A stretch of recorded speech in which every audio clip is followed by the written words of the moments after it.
Donc, bonjour tout le monde, j'espère que vous allez bien. Encore une fois, je suis désolée de ne pas être capable d'être devant vous aujourd'hui pour répondre à vos questions. Mais encore une fois, si jamais vous avez des questions, venez me voir à mon bureau ou envoyez-moi un courriel. Aujourd'hui, on va faire la question 14 des exercices supplémentaires. C'est dans ce document-ci qui se trouve sur PSL. La question 14, elle est quand même très, très, très bonne. Donc, si je regarde la question 14, dans la figure suivante, les quadrilatères ABCD, donc le petit quadrilatère, et le gros quadrilatère, ce sont des rectangles. Les mesures des côtés des rectangles peuvent être représentées par des polynômes dans lesquels les coefficients des termes et les termes constants sont des entiers. Donc, tu n'as pas des nombres décimaux dans tes coefficients ni dans les termes constants. Et on sait que la mesure du segment DA ici est un binôme et on sait que la mesure du segment DC est un monôme. Donc, s'il y a un terme, ici, il y en a deux.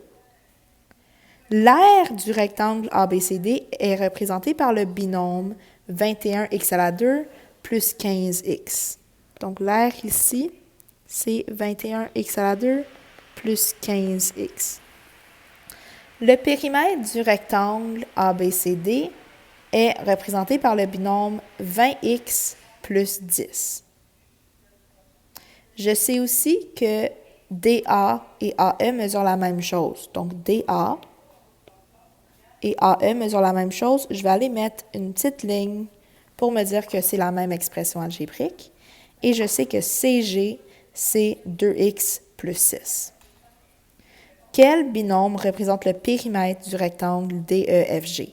Donc, moi, je veux vraiment le périmètre de mon rectangle, du gros rectangle. Donc, ce que je vais faire pour commencer, c'est que je vais commencer par regarder mon petit rectangle. Je sais que l'aire est de 21x à la 2 plus 15x. Et moi, je peux voir que je pourrais faire une mise en évidence simple ici pour ressortir un terme qui est en commun. Donc, si je regarde ça, donc je sais que je vais faire le petit rectangle.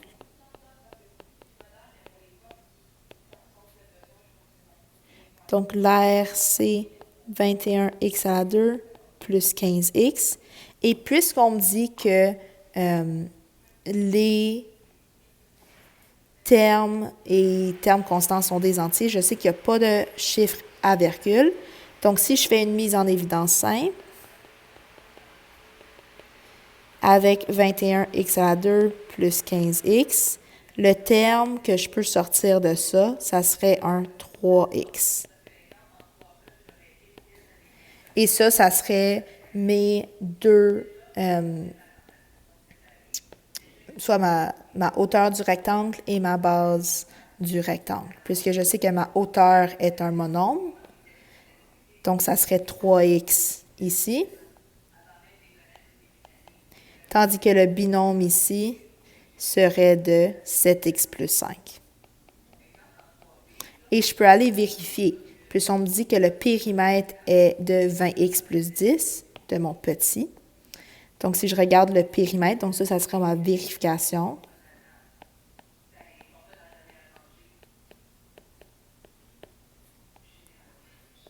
Donc, 3x plus 7x plus 5 fois 2. Donc, mon périmètre, c'est 2 fois ma longueur plus ma largeur, ou ma base plus ma hauteur. Donc, 2 fois 3x plus 7x plus 5.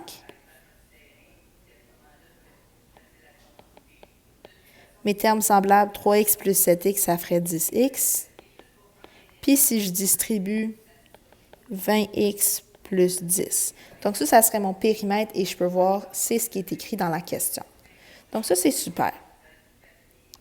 De plus, je sais que AD et AE mesurent la même chose. Donc, si AD mesure 7x plus 5, bien AE aussi. Et donc, si je veux le périmètre du rectangle DEFG, j'ai fini. Il faut juste que je rajoute ces deux côtés-là ensemble pour obtenir la base du rectangle et ces deux-là ensemble pour obtenir la largeur. Donc, ma dernière étape, périmètre de... qu'est-ce qu'on cherche? DEFG. Donc, ma base, l'expression qui représenterait ça, ça serait 7x plus 5 plus 7x plus 5.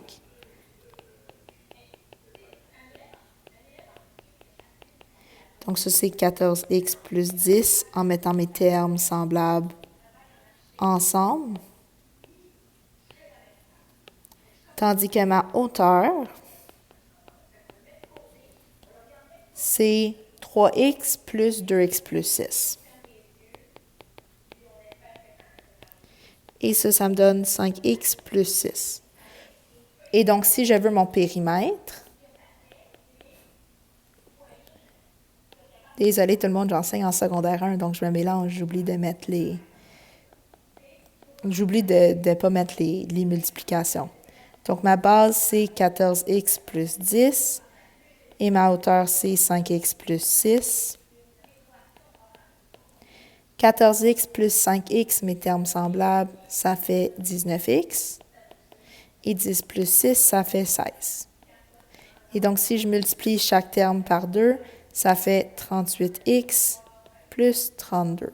Et ça, c'est l'expression qui représente mon périmètre du rectangle DEFG. Par contre, la seule façon que j'étais capable de faire ce problème-là, c'est en voyant que je suis capable de faire une mise en évidence simple avec l'aire du petit rectangle. Donc, cherchez pour ces mises en évidence simples-là, tout le monde. Ils vont vous aider des fois à commencer un problème si vous ne savez pas comment le faire. Donc, c'est tout pour ça. Je vous souhaite une bonne journée et encore une fois, si vous avez des questions ou quoi que ce soit, n'hésitez pas à venir me voir. Bonne journée!